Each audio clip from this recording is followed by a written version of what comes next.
Wow. Here with reaction, South Carolina Senator Lindsey Graham. One thing I'll say, great questioning there, like Rod Rosenstein. But I'll tell you the difference between you and me. You said, I believe you didn't know. I'm not sure I believe that, Senator. I'm not sure at all. I can't prove that she knew, so I'm just going to based on what I can prove. Here's what I can prove, that Jim Comey has become radioactive. People are running away from him like he's got the plague. Rosenstein said, no, I wouldn't have signed the warrant if I knew then what I know now. Sally Yates threw him under the bus, that he went rogue, that he set up General Flynn for, as you say, to manufacture a crime. So what's the takeaway here?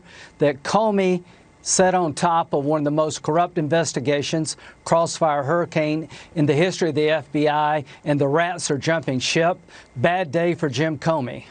That I agree. And also, she puts in that January 5th Oval Office meeting, she puts the Logan Act, which nobody's ever been prosecuted for and been in existence in 1799. She puts those words in the mouth of Jim Comey.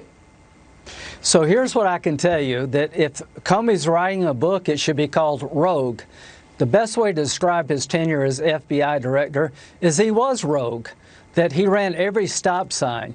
There's no way in hell that he didn't know the dossier had been basically proved to be unsound by the Russian subsource interview in January. My goal is to prove that he did know, and he got warrants against Carter Page anyway. Here's the point, that Rosenstein and Yates are running away from Crossfire Hurricane. She threw Comey under the bus, so there will become a time to sell your book, Jim Comey. You can come to the Judiciary Committee and sell your next book, because you got a date with the truth, my friend.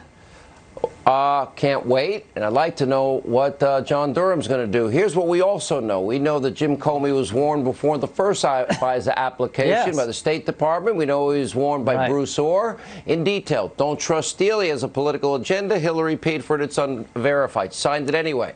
After he signs it, then again, that was the bulk of information. Sally Yates and Andrew McCabe said, no dossier, you don't have a FISA warrant. But he told Donald Trump a couple of months later it was salacious and unverified. He lied in either case, somebody, because he's contradicting himself. Then we also know he signed another FISA warrant after his own FBI found out from the subsource, none of this is real, none of this is verified, and he signed it again.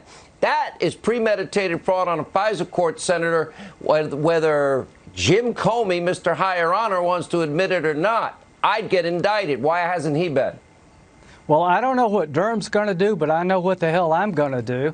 I'm going to call the intel analyst and the case agent who interviewed the Russian subsource in January, March, and April, and ask them, once you found out the dossier was a bunch of garbage, did you tell anybody about it? And I'll be shocked if they didn't tell McCabe and Comey. So we'll get to the bottom of it. Stay tuned. Okay. All I can tell you is that Jim Comey is about as radioactive as you can get. If you don't believe me, ask Sally Yates. When are you calling Comey? In September. You want to make a bet? What's the bet? Call the Fifth Amendment. He'll invoke it. Time will tell. Thank you, Senator.